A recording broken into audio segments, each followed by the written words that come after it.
I say it's plagiarized because the content was copied on different parchment papers, little by little. Only small amounts of it was actually copied, not all of it. Very, very small amounts of stories, and added to parchment papers. And then later on, people came around and said, you know what? We can put these together and make it into a canonized book. But when they did that, they added some of their own inflections, changed things around, and added some additional content to it that had nothing to do with the original content. So they plagiarized old content, mixed it with new content. They took truths and mixed them with lies. Roku, Forbidden Knowledge TV. You want some real knowledge? You want to learn the stuff that you haven't been getting taught properly? Come over here on Forbidden Knowledge TV and get some real knowledge. Not the fake knowledge, not the play knowledge, but the real knowledge. In the Americas, where scientists will find answers that explain the origins of an entire civilization. It was the biggest adventure of my life. I've been there. Have you? Guys, get on Forbidden Knowledge TV. I got a lot of great content up there. What's up, guys? Billy Carson here, aka Forbidden Knowledge. Got the success board in my background here. What's happening, Herb? Yo, all right, everybody. My last post was about a famous quote that was in the Bible. It's actually a quote. And it says, the kingdom of heaven is inside of you. And it's actually an ancient Egyptian proverb from the Egyptian Book of the Dead. And underneath that post, I put all the names of all the different scriptures and texts and cylinder scrolls and cuneiform tablets that create the majority of the biblical text. And that, you know, I said basically it's plagiarized. I didn't say it in a derogatory way, in an angry way, in a way that made it sound like I was trying to put down Christians. But anytime you go against a Christian belief or a Muslim belief system, right away you say something that actually should be researched. They get extremely aggressive and extremely angry. Once again, proving who the real angry and evil people are on the planet. I'm sorry, just facts is facts. When you don't research anything, we don't study anything, when you don't, your plain level of understanding is what you heard inside of a building from another person speaking to you, and you didn't do any of the research yourself, or you think that that one book is going to give you all the solutions to living through eternity. I'm sorry. It takes a lot more than that, guys. The first thing, you can't debate me unless you show me your passport stamps. That's the first and foremost thing. If you don't have a passport with stamps, I have 3 passport books, 3, and they're all full of stamps. Because every time you run out of pages for stamps, you have to get another book. I've got 3 passport books with stamps in it. That means I've been traveling, and I'm not talking about to poolside resorts. No. Check my timelines. I go out there in the field, guys. I go to these places. I speak to the indigenous people, not the European people that forced the religion on the indigenous people, but the indigenous people that still understand their true history. There's true wisdom and knowledge of where they came from and what their handed down verbal histories are, and also what their recorded histories are as well. And you start to find out, oh wow, that was copied, that was copied, that was copied, that was copied, that was copied. It's plagiarized information. It's not negative, it's just a fact. It's just a fact. Now, the intentions of most people are good. However, when you fall prey to an ideology, such as religious belief systems, you end up becoming a very aggressive person in most cases. If you look at a lot of the reasons why people have died on this planet, the reason why wars have started and why people were murdered, it was over religious beliefs. More people have died over religious beliefs than any other reason on the planet. There's no other reason greater than religious beliefs. I think right underneath that is cancer. And then underneath that is politics. So I spit pure facts, guys. Listen. If you haven't read Aramaic, Hebrew, Aramaic, Hebrew, Arabic, if you haven't studied those languages and histories of those peoples, Akkadian, Babylonian, then you don't know anything. I'm just telling you, you're just regurgitating what you heard your grandparents and your parents told you, and you read about 5 verses in the Bible and you memorized them and you thought you were good to go. I'm sorry, it takes a lot more than that, guys. It just takes a lot more. Let me take you on a tour of some knowledge, okay? Let me take you on a knowledge tour right now, how much work it takes to know what I know. how many books you got to read, how many scriptures you got to study, how many different ancient texts you got to dig into. I'm just going to show you some. I can't even show you all of them because some of it's still in boxes. I just moved into this house. I'm going to show you at least, though, about 60%. First of all, let's take a look at the floor right here, what I've been studying all day. You see this? This is, let me give you an idea of the size. I wear a size 14 foot shoe. Look at this. 1, 2, 3, 4, 5, almost 6 lengths. So we're talking about close to 90 inches here. This is a pretty big poster. What am I looking at? Let me go down here and show you. This is the genealogy table of the Anunnaki. Do you know how painstaking this is? Do you understand the amount of in-depth work it takes to research enough to be able to put together an entire genealogy based off of cuneiform tablets and ancient texts to create this lineage, this genealogy, which actually is the genes of Isis? Do you understand? I don't think some of y'all really understand, man. Like, you don't really understand what this is. Who is Noah? That's Gilgamesh. Who are the Canaanites? What part of the world did they end up in? Because they didn't stay over there. You guys, listen, man. The amount of research it takes to create this is decades. That's decades right there you're looking at. Decades just to create this. Decades. Decades. Longer than some of y'all have been born, and you memorize 5 verses in the Bible and you think you know everything. You know? Look, I got books. How to Build a Flying Saucer. That's my spare time reading. Guys, what's inside the Bible? The Mahabharata. This, let me give you a size comparison now. I got big hands. Okay, I could pick up a basketball like it's a doggone tennis ball. Look at this. 1, 2, 3, 4, 5, 6, 7, 8, 9, 10. A 10-volume set, the Mahabharata. If you're a Christian on this live and you doubt what I'm saying and you haven't read this, you can't debate me. This is 10 times older than the Bible information. Oh, sorry, the Bhagavad Gita. Have you read this yet? No, you haven't. You haven't even read it. You don't even know it exists in the Bible. Of course, the Emerald Tablets. That's the majority of the New Testament. Oh, man. Here goes the Emerald Tablet of Thoth the Atlantean. Let's see what else we got to go here that's in the Bible. I got so much stuff here. Let's see what we got. Oh, the Book of Enoch, which was just so eloquently left out of the Bible, even though the Bible reveres Enoch and his wisdom and his knowledge. But, let's leave his book out because he's talking about beings coming down from space and teaching us how to make weapons to go to war against each other. So we'll just leave that right on out of the Bible so they don't find out about that we're attached to this warring race. Oh, have you read the Code of Hammurabi? Also makes up the Old Testament in the Bible. The Code of Hammurabi. You haven't read this yet. They won't ever teach this to you in Bible study. You won't come across this information. You know why? Because they want you to think everything happened 6,000 years ago, max, and that people were writing the Bible, in real time. Didn't happen, guys. The Bible was written in modern times, 180 to 900 AD. What else we got over here? That's in the Bible. The Nag Hammadi scripts. Some of this content made it into the Bible as well. The Nag Hammadi. Yeah. Very interesting perspectives there in the Nag Hammadi, because they reveal that the followers of Christianity are actually worshiping Satan without knowing about it. What else we got here? Power for his voice. What else is in this? Another good book to read, though, by my late great friend who just recently passed last year, The Anunnaki of Nibiru, Gerald Clark, the late great Gerald Clark. Bless his soul. Let me see what else we got. I gotta go all over. I got books. I got over 1,000 books in this house. I have to go around the entire house to do this. Let's take a journey, guys. Step over my. Y'all think you think I just sitting around in a robe on a prepaid track phone making stuff up? You think I don't know what I'm talking about? What's this right here? Size perspective, by the way. The Egyptian Book of the Dead. This is my copy that I keep wrapped in plastic. The other one I use and open and mark up. This one includes the Papyrus of Ani. A lot of the proverbs come from the Egyptian Book of the Dead.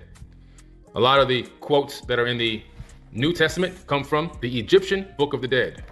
And the story of of a man being born of a virgin birth. Sorry, guys. Started with Horus in Egypt. You got to do some research. What do we got up here on this shelf? The Cryptic Code of the Templars, Exo Vaticana, Books of Enoch.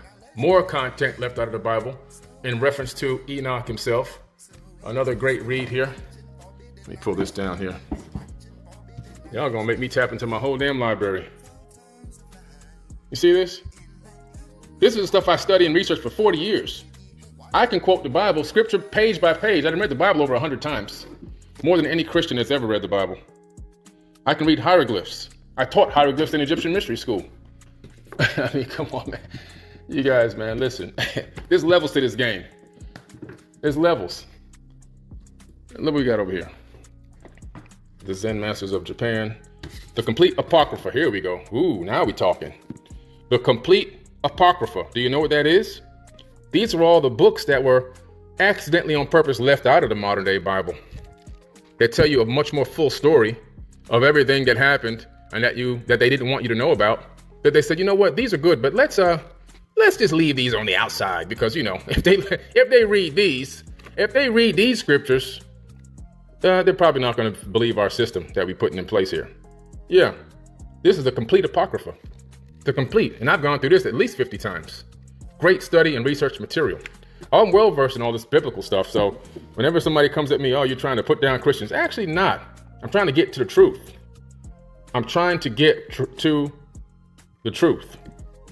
And the truth is not in the book that you're worshiping out of and studying. Well, you barely study. You read a couple of verses here and there, and then you kick your feet up and watch the world burn because you feel the infidels will suffer on this planet while you're raptured away to some magical heaven.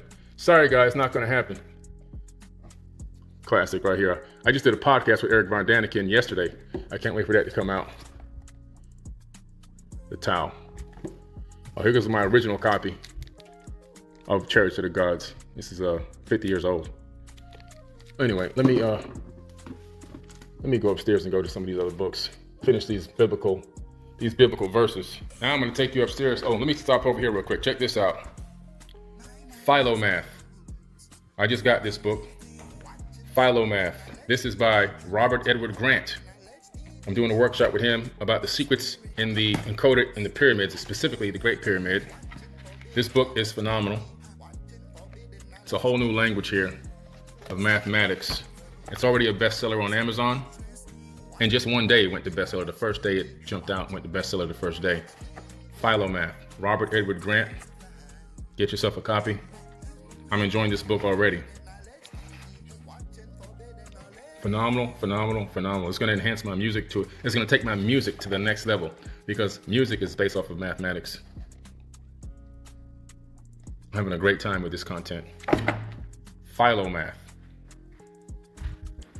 Let's go upstairs, man. Y'all, let me get some more of these books. If somebody presents information to you that goes against what you've been taught, why get angry? Why not just ask questions? Why not say, you know what? Damn, this guy's got a pretty big account. He's been all over the world. He's been on a lot of TV shows. Maybe he does know something. Let me see what we got over here.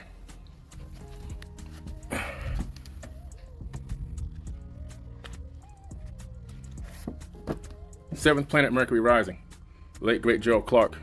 In this book, a lot of information in the New Testament as well, from different scriptures, the Emerald Tablets primarily, Sumerian tablets, all referenced. Okay, another amazing book that you can get great insight from. This is in my guest bedroom so that people can have something to read when they come over here instead of just zoning out on TV. Great book here, Eternal Sunshine by Londrell. Anyway. Anything over here? Let me see.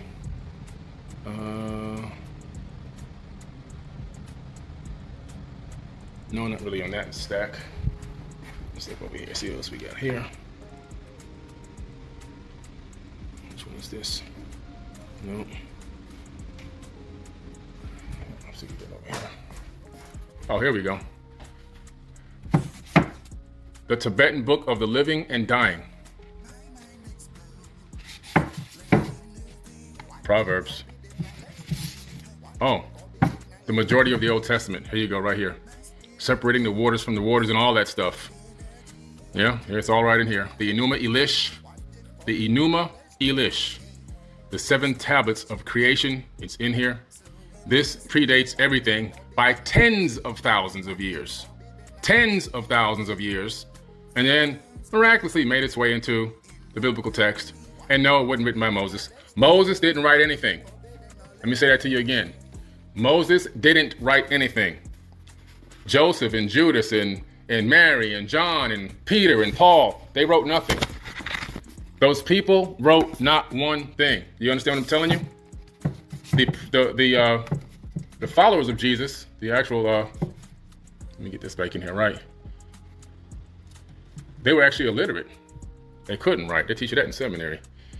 The Bible was a culmination of different scriptures discovered in different caves over hundreds of years, long after everybody was already dead, written by the Phoenicians, followers of Hermes, Thoth. The followers of this guy wrote the Bible, the original text. It became the Sinai Bible. The Sinai Bible predates the King James Bible by hundreds of years. And there's 14,000 different phrases in there where it shows that the King James Bible is mostly mistranslated text, mistranslated by accident on purpose. Tibetan Book of the Dead. So you have the Tibetan Book of Living and Dying and the Tibetan Book of the Dead also makes up a lot of the Bible. You're talking about 40,000-year-old text. People, you guys got a lot to learn. The Akashic Records. Let's see what else we got here. Qigong. That's real science right there. Let me see. Oh, yeah. You can't read that. You don't know. Yeah, okay. Cuneiform. What's this book about? Let's see what I've been studying here. Oh, how to read Sumerian, how to read Akkadian. Wow, that's what this book is about? This is just one of the many books I have on cuneiform. If you don't have a book on how to read cuneiform, and you don't know the age and the dating of cuneiform tablets, again, you can't debate with me. You can't debate with me. You just can't. Let me come over here. What we got over here?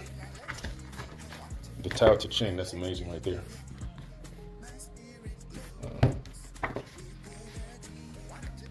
I got my survival book here. Somebody's on the Moon. Valiant Thor from Venus. Message to Earth. Venusian Science Secrets. Real stuff. But where's that other book? Rob. Let's see what we got here. Oh, I know where's that. Come walk with me. Let's go to my meditation room. This is where I meditate, get my free massages. Got my levitating orbs.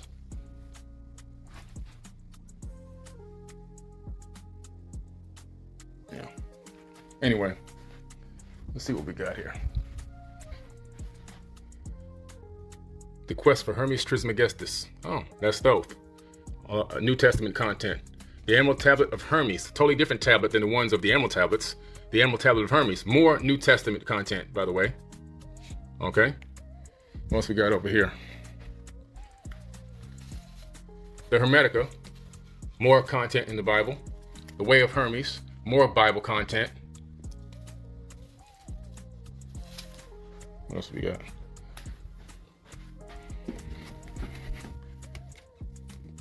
Buddhist wisdom.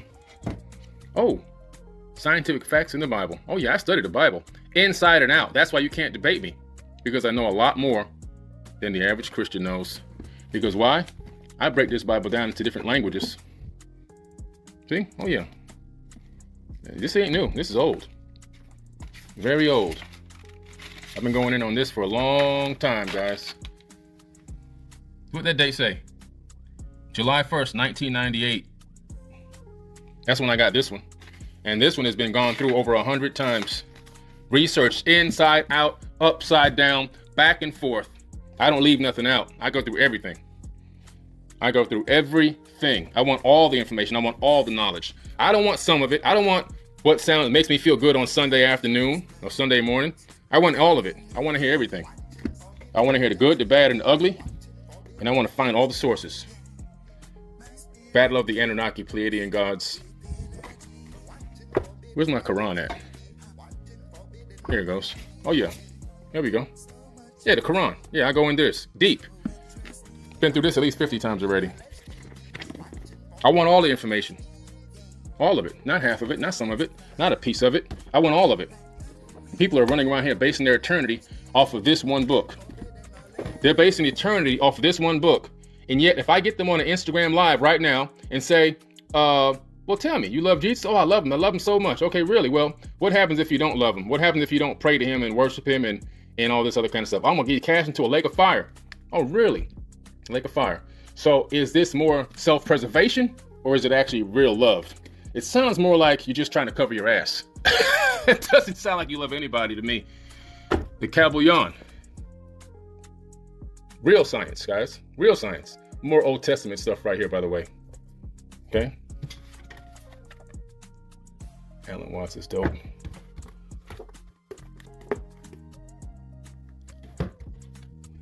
The rest of the stuff is in boxes in this closet on my right-hand side, as I'm still trying to find creative places to put them around the house.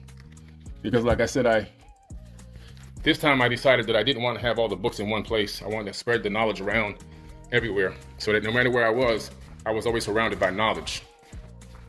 That was my game plan. Let me go in here. This is my bedroom. So, no, that's not it. Some light in here. Put these lights on. What we got here?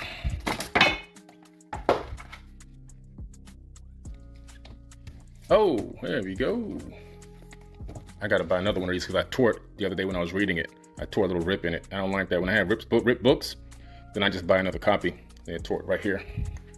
A little rip. I don't like that. Once I do that, then I just get another copy.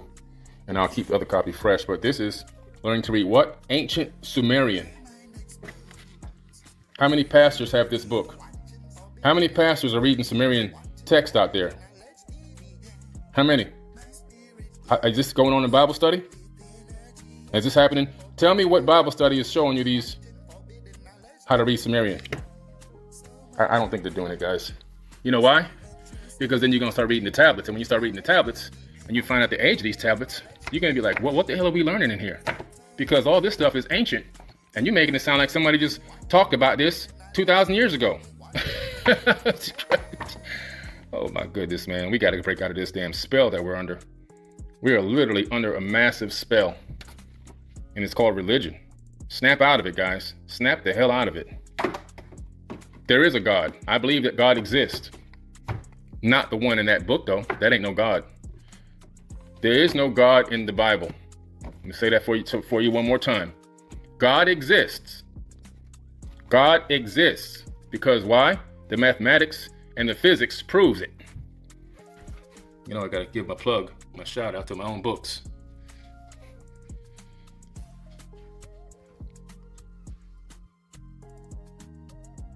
Quantum physics proves that God exists. It proves that there's a creator, not a he, that there is a creator or creators. Divine entities program this entire matrix that we're living in. But they're not inside here with us. They're on the outside. They're not in here. They are not in here with us. Just like if I have an ant farm, like when I was a kid, I had an ant farm. Had a whole lot of ants in there, right? Let me just sit down here in my loft. I had a whole lot of ants in my ant farm. And so I would look at the ants from on the outside of the ant farm. I could shake up their environment, their whole universe. I can mess up the sand. I can add sand, take away sand. I can put food in, take away food. From their perspective, I'm God to them. I control their entire environment. Now, on an individual level, I do not care what one ant does in there, what one ant thinks of another ant. I don't care which ant is angry at another ant because that ant didn't let him mate with the queen, or he dropped one of the pieces of food that was going to be fed to the babies and so forth. I'm not concerned about that, but I'm observing. You see, we're under the delusion in this third dimension that there's an entity with a male name, a male gender, a male gender, wearing some type of white robe with a magic wand, that's watching everything that we do and is actually concerned about whether you win a basketball game, whether you win a football game, whether your team wins, whether you win a war. In other words, how good you can kill somebody else. People pray before they go to kill people. They don't even know these people. They're going to kill people. They're praying and they actually think that something has something to do with it. People win awards for rap music and different songs that talk about taking drugs, Percocets and heroin and all these other kind of cocaine. They rap about these songs and they get everybody else on them, getting drunk and getting wasted. And then they get on stage when they win an award for these songs and they go, I want to thank my Lord and Savior, Jesus Christ. Now, use some logic. Use some logic. Take your emotions away. Do you really think that Jesus Christ or God gives two shits about you winning an award, talking about raping women and drinking Percocets and snorting cocaine? People believe this. You see, the problem with religion is this. You've been taught that all you have to do is beg for forgiveness and everything is wiped away. So it doesn't give you accountability for your evil and wrongdoings. There's no accountability. You can blame your wrongdoings on the devil, and then you can beg for forgiveness and get a fresh slate. And so by that method, you're perpetually living in a state of demonic enticement. And you don't even realize it. You're just conveniently blaming everything on this devil entity. And then, oh, I just can call out the name of Jesus and ask for forgiveness, and I'm back to square one again. Back to doing my dirt 2 weeks later. It's like people take their New Year's resolution to go work out in the gym, and then 2 weeks into the new year, they put the weights down and start eating pies and cakes again. It's the same old, it's the same thing. It's the same thing. Now, am I against prayer? No, but there's a way to pray. I teach this in my workshops, in my classes. The way that people are praying now has no power. Zero power. And I do mean zero. Absolute zero. And I can prove it to anybody. You bring me the most religious person on this planet. You bring me the Pope. You bring me anybody. Get them in front of me. Let's go down into an alley where there's homeless people. Now I want that Pope to pray at the top of his lungs and with all his might and power and force that put some brand new shoes on that person and put some food in that person's stomach. And then we're going to sit back and we're going to watch the clock tick away. And then I'm going to show you the divine power in me, in my own self, in my own consciousness. And I'm going to go in a store and I'm going to buy some food, some socks, some shoes, and some clothes, and maybe even get them a hotel coupon and get them off the street for the night. See, action creates salvation, not begging these outside exterior deities. It starts on the inside. It starts with something called unconditional love inside of every single human being. That's where salvation comes from. Being born again has nothing to do with getting water splashed on your face and on your head and dunking your baby in a damn tub of water. That's dumb. What salvation and what being born again really is when you go to a higher level of consciousness.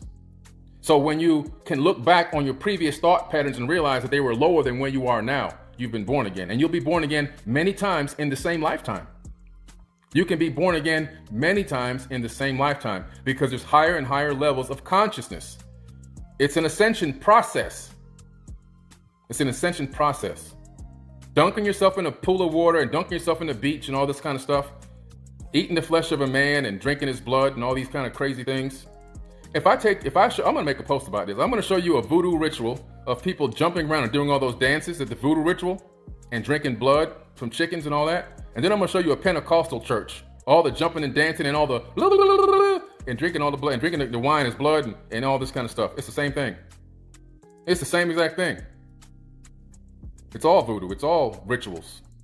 All of it. It's all pagan, whatever name you want, whatever terminology you want to give it. Anytime you're relying on exterior sources for salvation, you fail. You fail. There's 85.9% of the world is religious. 85.9% of 7.7 billion people. And those people are making multiple prayers every single day. Every single day, from morning till the time they wake up to the time they go to bed. They're praying over dumb stuff like candy bars, cancer, diabetes, high blood pressure. They're praying over soul food, collard greens, cornbread, mashed potatoes, ham hocks, ribs, steak. Do you think that prayer, do you really believe in the power of prayer? Do you think that when you pray over a plate of food like that it's going to actually be healthy for your body? No, you still get diabetes and the heart attacks. You still get the cancer. You still get it. How come that is? Why? If the prayer is so powerful, how come you still getting the cancer? How come you still getting the diabetes and the high blood pressure? Have you ever seen these people coming out of some of these churches? They're all weigh like 500 pounds because all they focus on is eating. That's the big thing.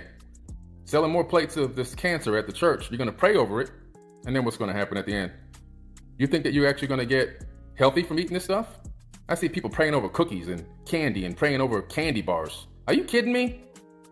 Do you think that there's some kind of deity up in space with a robe and a magic wand going, oh, I'm going to bless that candy bar because they just gave an offering. They just prayed to me about this candy bar. This isn't going to give them any cancer or diabetes. This isn't going to make them fat. Come on, guys.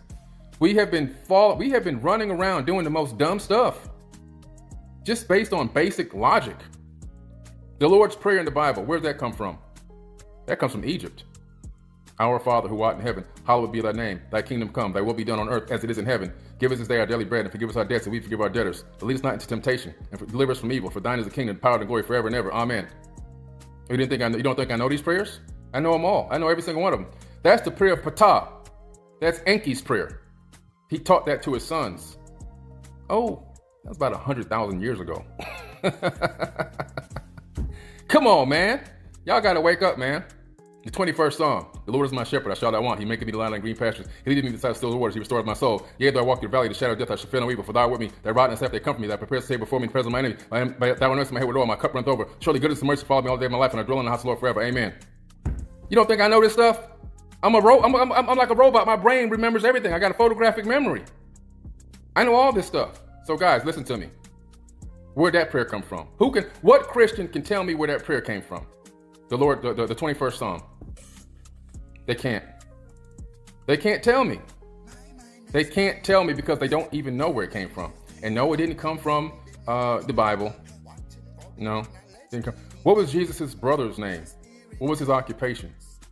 You start asking questions like that. Some people might know, but a lot of people start freezing up. They start having a meltdown. They don't know. You love him so much. You're basing eternity off of this fella, but you don't know anything about him. Where was Jesus from the age of 12 to 32? Where was he? Where was he? Where was Jesus from the age of 12 to 32? Somebody type it in the comment box. Where was he? Where did he exist? Where was he? Where was he located on this planet from age of 12? Name me the exact countries he went to. Somebody said Jewish carpenter. Good job, Michael. Okay, thanks, Chris. He was in Egypt. Somebody got some knowledge. He was in Egypt. At 12, he went to Egypt to an area called Coptic Cairo with a C, C-O-P-T-I-C, Coptic Cairo, where the cross already long existed, long before Christianity even came into existence. Jesus was not a Christian because Christianity didn't exist. Christ consciousness existed, and there had been many Christs that had walked the planet long before Yeshua, because his name isn't Jesus. I'm only saying Jesus to make you guys understand who I'm talking about. The name is Yeshua, okay? And so the house that he lived in is a shrine. I've been to the house several times. It's in Coptic Cairo. The bed he slept in is still there in the basement crypt area. It's still there. The name is engraved in the windowsill. Him and his mom both went there and lived there. While he was there, what did he do? What did Jesus do? He went to go study the Egyptian mysteries.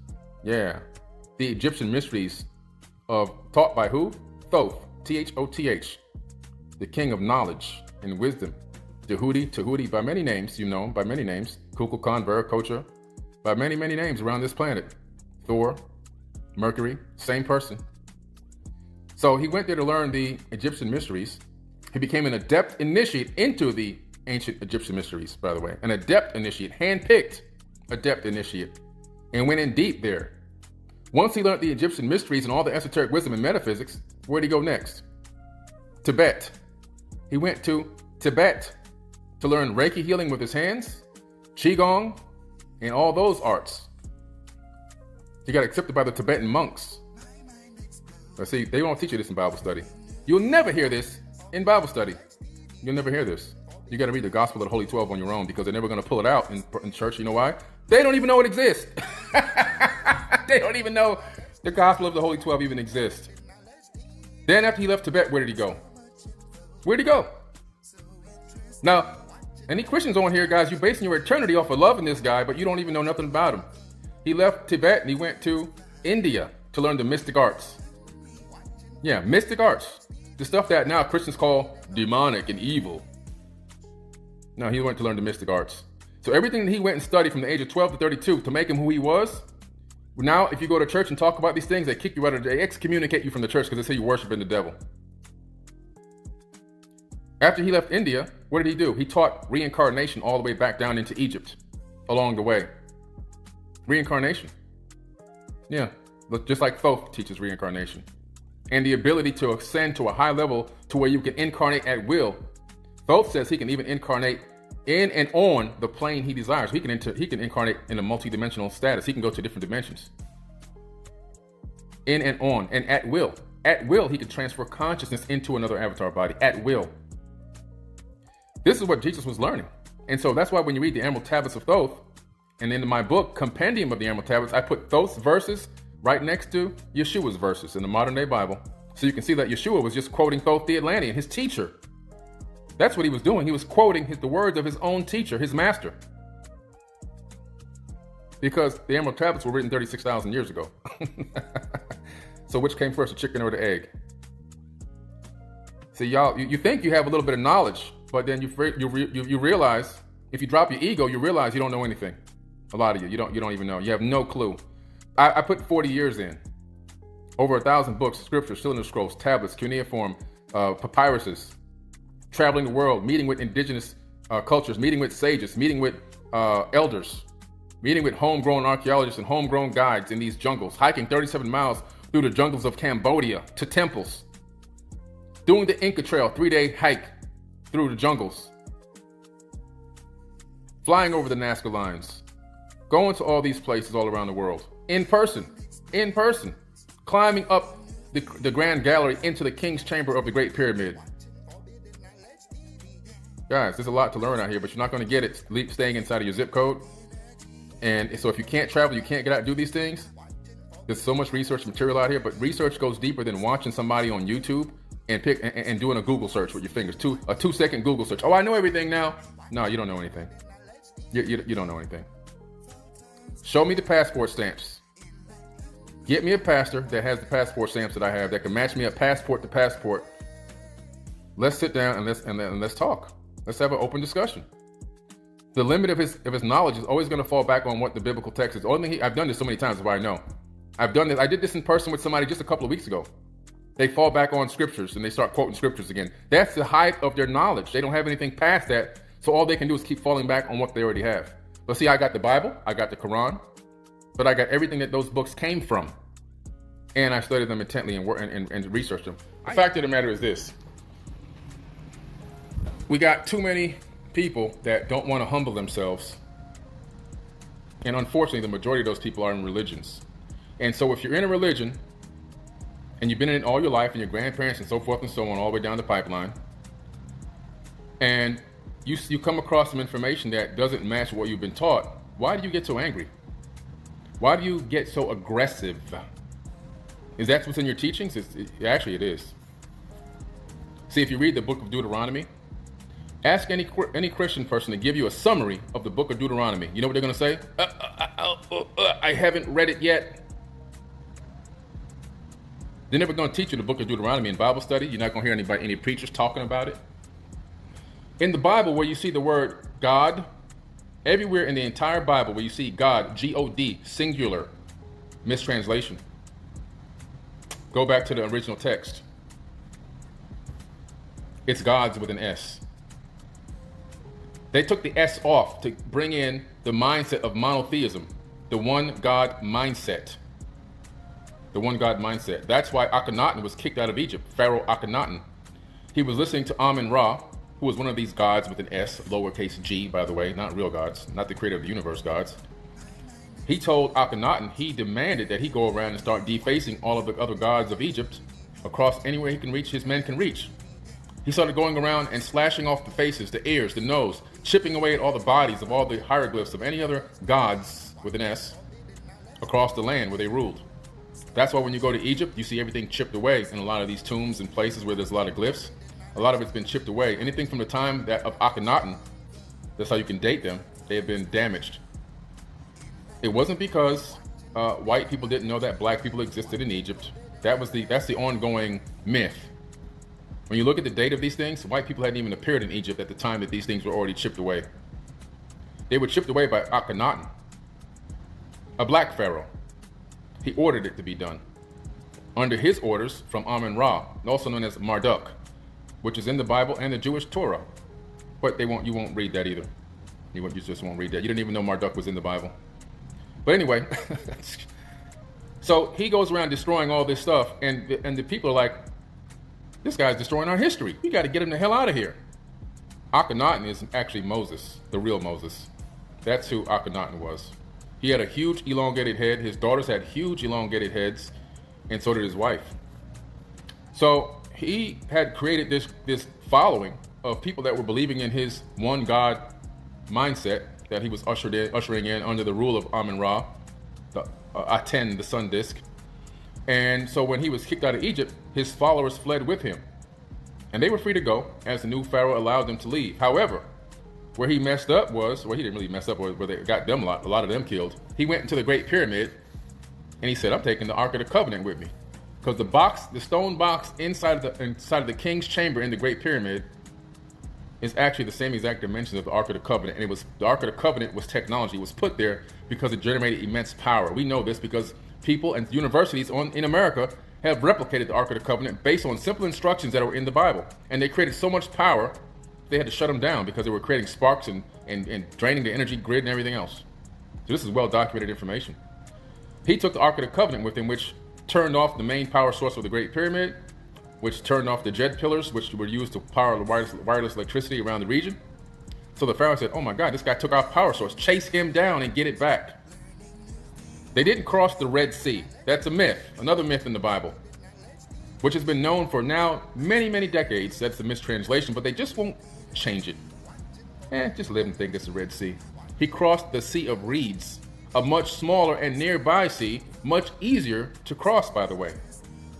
And when you do a geological rewind, we can now do geological rewind. So we can actually do computer simulations, modeled simulations based off of how many years we want to go back in time and tectonic plate movement. And we can calculate which regions had massive earthquakes and in what time periods. And so we come up with a time period of around Akhenaten's fleeing out of Egypt with the Ark of the Covenant, crossing the Sea of Reeds. Around that same time period, there's a massive earthquake which can cause a tsunami. What happens with tsunamis? They suck the water directly out of the river, the lake, the stream, or even the shore of an ocean, allowing anyone to walk on dry land for quite some time. I have an amazing one that I posted on Forbidden Knowledge account about 4 or 5 years ago, where people were walking around on dry ocean bed for about a good 3 or 4 hours before the water came back. Then the water comes crashing back and kills a lot of the soldiers from the pharaoh. The Sea of Reeds, guys, not the Red Sea. Let's get it right. Let's start getting the truth out there and not these falsehoods that keep getting passed around from generation to generation. And people have been crying and snot crying and carrying on thinking all this stuff is real. And a lot of it's actually poorly mistranslated, and some on purpose. Some on purpose, okay? There's just so much, man. I mean, I can ramble on this topic for years. Absolute years I can go off on this because I just know too much. And it's all based on actual facts. Everything I'm telling you can be looked up. I'm not, see, the difference between me and religion is blind faith. Talk off the top of your head, make stuff up, and make people feel good on the inside with no backed up information, no scientific facts. Me, I take your same book and I break it all the way down, analyze it from head to toe, top to bottom, break the words down into their root words, take them back into their original languages, back into Hebrew, back into Aramaic, which parts came from Mesopotamia, how many of these came from cuneiform tablets. Let's analyze those tablets. Let's break those down now. Are these Akkadian? Are these Babylonian? Let's break into that now. Let's get to that level. Oh, okay. And where were these sources coming from? Oh, see, this is what I'm talking about. That's real research. That's dedication. That's, like the Bible says, study to show thyself approved. Don't make me start quoting these Bible scriptures on you now. Study to show thyself approved. My people die from a lack of knowledge. It's all in there. They left a couple of nuggets in there to like kind of slap you. Somebody left a couple of nuggets in there, but they don't see that. The kingdom of heaven is inside of you. Not up there, not in the sky. Inside of you. There's no sky daddy out there with a magic wand blessing you to get a house. I'm in this house. This house costs $1 million. I'm in $1 million house. You think that God gave me this house? You think that there's some entity out there going, oh, you know, Billy, he deserved this house. We're going to go ahead and give him this mansion. Meanwhile, if I drive out of this neighborhood and go for 20 minutes down the road, I'm going to see a homeless guy on the corner begging for free change. That guy could have a greater heart than me. And he's on the corner, sleeping outside. Thankfully, this is Florida where it's nice and warm. He could be in damn Detroit, Ohio, or Northern California someday, and we're freezing his butt off. Wisconsin. How about those homeless people that are freezing to death every single night? Some die. They don't wake up in the morning because they're frozen. But God gave me this mansion. Won't he do it? Won't he do it? But this guy right down the street here, he's having a heat stroke out there trying to ask for 10 cents every hour. Doesn't make any sense, guys. You're misconstruing the messages. You're misconstruing what's going on. And you're taking and giving props to deities that you know nothing about. You don't even know that it's multiple gods being talked about in that book. There is no book on this planet that is talking about the creator of the universe, except the math book. That's the closest you're going to get, because the divine language of God is mathematics.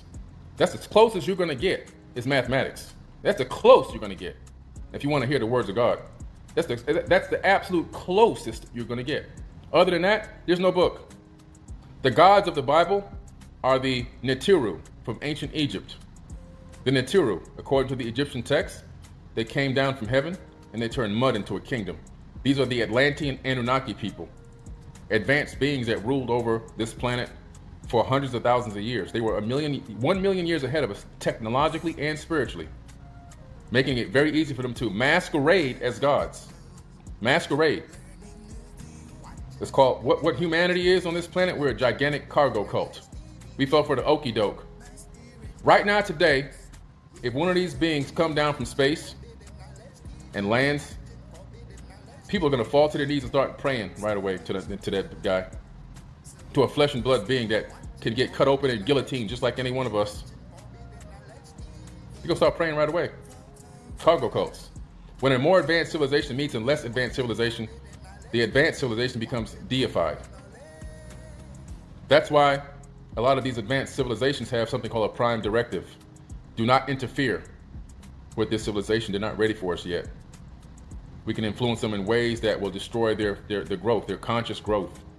It already happened. The Anunnaki violated that, and they wrote about it. They actually wrote about it. They said that what we did here was so bad and so wrong that we're gonna have to answer to the creator of all. So even they knew that there's a creator. But they told the people on the planet they were God. And they ruled over different regions of the planet. And if they were in those different regions, they were the God of that region. And in the book of Deuteronomy, they were going to war against each other, using human beings as the chattel, like we do today. Read the book of Deuteronomy. God says, go to thy neighbor. This is some town halfway across the damn region. Kill the women, kill the children. And it even says, if you see a virgin, you can rape the virgin.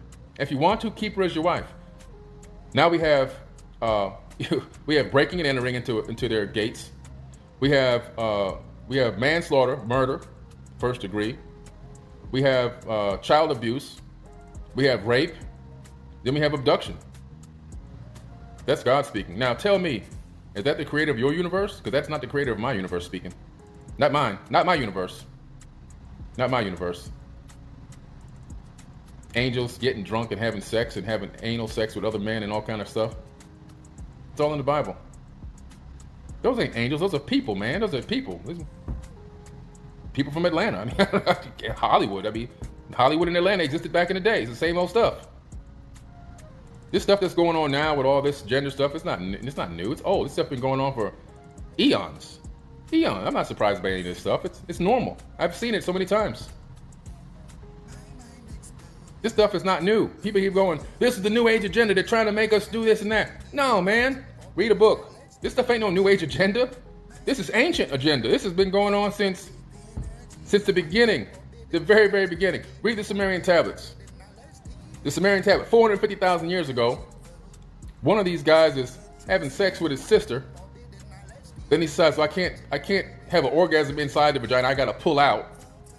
because that wouldn't be too good. I mean, then they're trying one other scripture in the text. These are on stone tablets. They're going down the river, and they see these humans, and the guy goes over and just takes them, and starts having sex with them. This isn't tablets, man. You know, everything from homosexuality and bestiality and all this stuff. It's all in these tablets. All of it. This is ancient stuff. This is nothing new. Politicians and polytricks is what I call it. What we have here in America and all around the world and the G8 countries or whatever. That's all come from Mesopotamia. The Sumerian tablets laid this out 10,000 years ago. They installed the bicameral Congress and politicians. That's where that started. That whole thing started from there. Meanwhile, they maintained their own different type of structure for their kingship and how they ruled. They had something called, they had a numeric pantheon system. The pantheon didn't start in Greece, it started in Mesopotamia.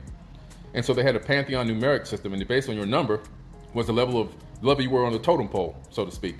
But they gave humans the bicameral Congress, the left wing and the right wing concept, because they were smart. Make them fight each other so they don't fight us. That was installed on this planet 10,000 years ago. Did you know that? They gave us inflation 10,000 years ago.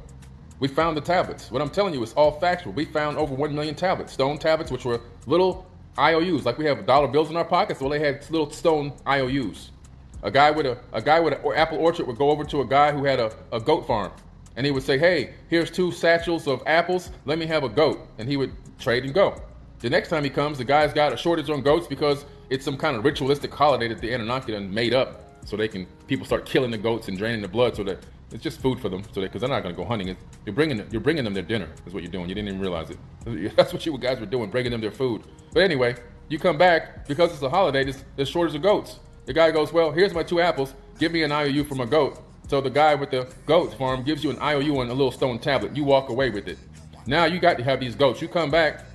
The guy goes, "Well, this is not worth a goat anymore. It's the supply and demand. That stone you got is only worth a half a goat. I give you a half a goat. You need 2 of these to get a whole goat now." Inflation, 10,000 years ago, installed already on the planet. This system is ancient. This isn't no new stuff.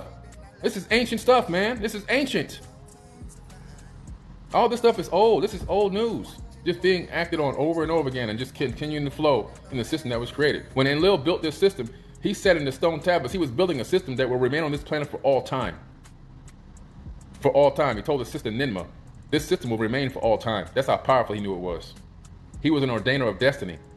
He knew how to create ripples in the space-time continuum that can alter the future reality of the 3rd dimension on this planet for humans, and he did it.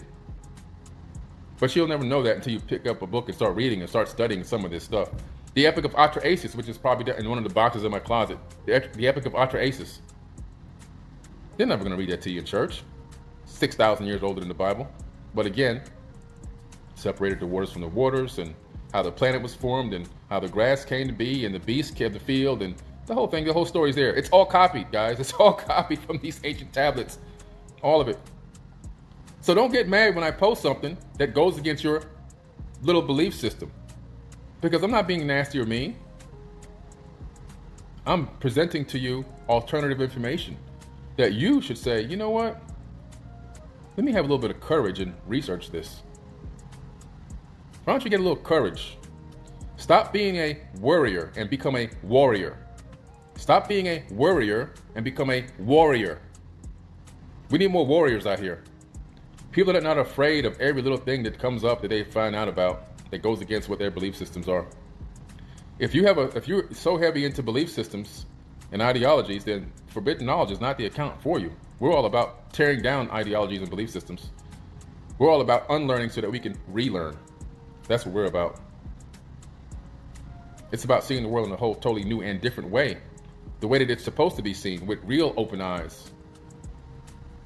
Not the way that it is now, where we're walking around like blind mice, bumping into each other in broad daylight. Don't even know where we're going or what the heck we're doing. Just living moment by moment, waiting for the wave of time to crash over us so we can realize what moment we're in, instead of surfing the wave and living life at a higher dimension and understanding and seeing things from a different perspective 24/7 at all times. Seeing the future before the future happens. I meditate on future realities. They're called superpositions in quantum physics. And I understand that based off of a decision that I make now, I can envision a decision that I would make, and I can project that decision into the future, and I can see the outcome of that decision. And so I do these things, these thought experiments, and I project different decisions into the future. And then when I get a decision that I like, that I want to bring into my reality tunnel, I put energy and consciousness behind that particular superposition, and I shift it into my reality. And I'm my own ordainer of my own destiny. I create my own future reality. I time travel through consciousness. So by the time that my light waves reach up with that future time frame, it's exactly where I want it and exactly how I want it to be. That's real power. Not begging and praying to some sky deity and hoping that this entity is going to bless you with this and bless you with that. You are the savior that you've been waiting on. You. And I hope religious people are listening to this, because when you hear these voices in your head that you're thinking are God, and as you become more conscious and you ascend higher and higher, that voice starts to change. Eventually, you realize that voice in your head is your voice. When you realize that the voice in your head is your voice, you've become an adept initiate. Until then, you have a lot of growing to do. The voice in your head is not coming from anywhere out there. It's coming directly from you. Anyway, guys, I said enough tonight. If you got offended, I'm not too sorry about it. Just grow up and get some tough skin and learn that you got a lot more to learn. I don't know everything. I went live today with Dr. Tara Swart, and she taught me some stuff. You know what I said? I said, Dr. Swart, this is why I love being around you, why I love talking to you, because I learn when I talk to you. I didn't go, man, how come she know that and I didn't know that? Or I didn't go, I need to show that I know more than her. I set this event up. Let me brag about what I know on top of what she's just said. No. I said, you know what, man? You know what, Dr. Swart? That's amazing. You just taught me something. Thank you. You see the difference between me and what happens in these comment feeds with these people? You see the anger and the distraught that they have? You see the anger, the despair. You see it. You see it in their writing. You see how they respond to things. These are people who are supposed to be following Jesus and God. Sorry, guys. That's a fail. I'll stay on my path. I like my path better. I'm zen. I'm happy. I'm peaceful. My life is fantastic. Even when things don't go my way, I find a way. I find a way. Because I'm the savior that I've been waiting on. I'm not waiting for anybody to save me. I'm not waiting for any deities to come down with a magic wand and go bing. And no, I'm not praying over my food and saying, oh, let this poisonous content of this food, this chicken and gravy and these waffles, let this bless my soul. No, because I'm not dumb. If I eat them chicken and waffles, I damn well know the outcome is going to be disease. We got to wake up. We're wasting energy on things that make absolutely zero sense. None. Absolutely no sense whatsoever. Stop begging some sky wizard to help you win a game or make your team win. Stop begging some sky wizard to help you pay your mortgage payment or your car payment. Instead, take that same energy and start researching some things and learn how you can get a second income. How can you generate some additional income? How can you start your own business?